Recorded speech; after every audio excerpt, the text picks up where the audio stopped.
안녕하세요. 가글튜브입니다.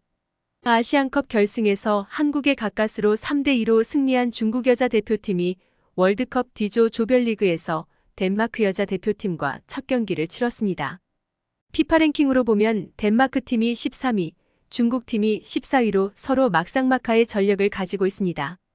그렇기 때문에 절대로 지면 안 되고 반드시 승리하든지 아니면 최소한 비기기라도 해야 16강에 진출할 확률이 좀이라도 높아지는데요. 하지만 경기 결과 중국 대표팀이 1대0으로 덴마크 대표팀에게 패배하고 말았습니다. 후반 막판에 터진 실점 장면에서 약간 판정이 애매하게 보였는지 중국 팬들은 경기 종료 후 새벽 내내 파울이다 아니다를 놓고 설전이 벌어졌는데요. 자세한 소식과 함께 중국 팬들의 반응도 살펴보겠습니다. 오늘도 클릭해주셔서 감사합니다. 구독과 좋아요 부탁드립니다. 지난 22일 중국 여자 축구대표팀은 호주 퍼스에 위치한 렉탱귤러 스타디움에서 열린 2023 여자 월드컵 D조 첫 경기에서 덴마크에 0대1로 패배했습니다. 전반과 후반 막판까지 승부를 가리지 못한 두 팀은 밀고 당기면서 안간힘을 썼는데요. 경기 종료가 얼마 남지 않은 시간에 덴마크가 부상 중인 방스고르를 후반 85분에 교체 투입하면서 그 효과를 톡톡히 봤습니다. 덴마크는 90분 코너킥 찬스를 얻어낸 뒤 페널티 지역 바깥의 상당히 먼 거리에서 방스고르가 헤딩슛으로 골망을 흔들며 팽팽했던 승부를 가르는 유일한 골을 터뜨리며 극적으로 승리했습니다. 이번 패배로 중국은 벼랑 끝으로 내몰렸는데요. D조 다른 경기에서는 우승 후보 잉글랜드가 D조 최약체 IT를 1대0으로 꺾어 승점 3점을 가져갔고 승점 0점인 중국과 IT는 다음 라운드에서 맞붙게 되어 있는데 여기에서 패한 팀은 조기 탈락 가능성이 매우 크기 때문입니다. 이번 경기에서 중국팀은 전체적으로 덴마크와 대등한 경기를 펼치며 밀리지 않았습니다. 전반 8분 맹활약을 펼치던 장리넨의 위협적인 슈팅이 골대를 맞추었는데요. 이 슈팅은 전반 내내 양팀이 유일하게 골대를 명중시킨 슈팅이기도 했습니다.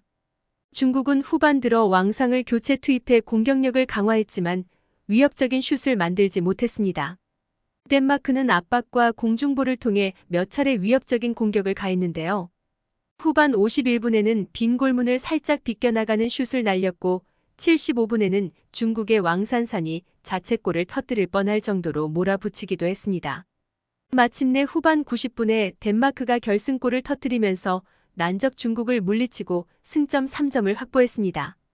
이 경기에 17,000명에 가까운 관중이 몰렸으며 짜요 짜요 하며 일방적인 중국팀에 대한 응원 소리가 가득했지만 경기를 되돌릴 순 없었습니다.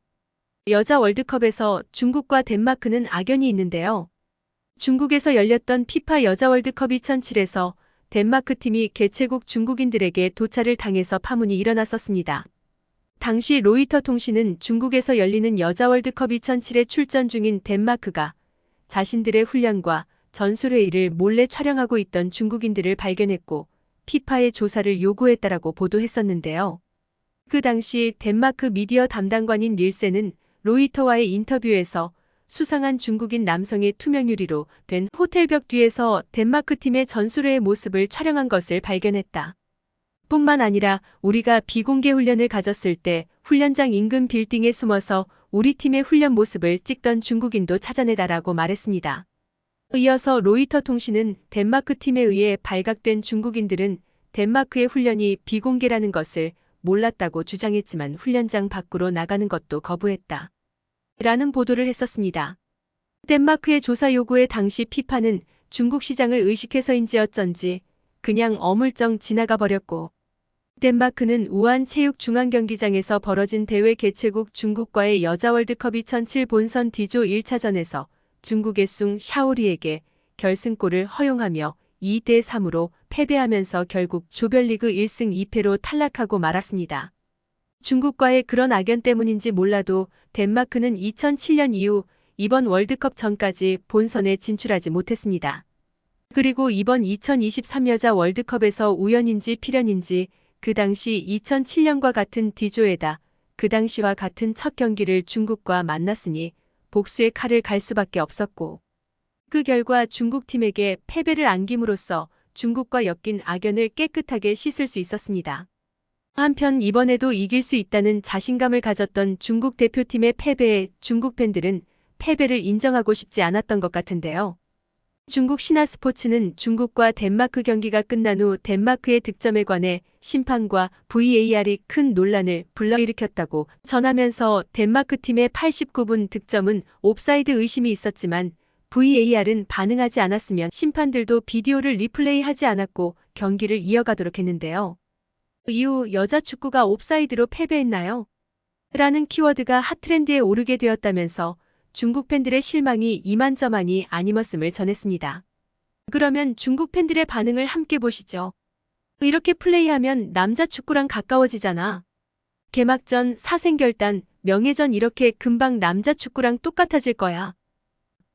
공을 못 보잖아. 이렇게 하면 한 경기도 이길 수 없다. 공격수가 약해서 골을 넣을 수 없는데 무슨 할 말이 있습니까? 여자 축구 대표팀에서 가장 최악은 등번호 10번이었다. 지는 것도 영광스러운 일이다. 남자 축구보다 100배 낫다. 이 여자 축구 대표팀은 아시안컵만큼 좋지 않다. 단조로운 전술은 후진적이고 전체적인 전력은 덴마크 팀보다 떨어진다. 리피가 말했듯이 왕의 마음이 없다면 어떻게 승리할 수 있겠는가? 약자의 자세로 경기를 하면 언제나 약자일 수밖에 없다. 왜 또 남자 축구처럼 추가 시간에 점수를 내주는가?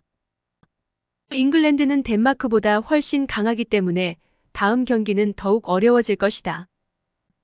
여자 축구의 질은 점점 더 나빠지고 있고 전통적인 기술적 우위는 사라지고 의지력에 의해 뒷받침되고 그 격차는 점점 더 커지고 있다.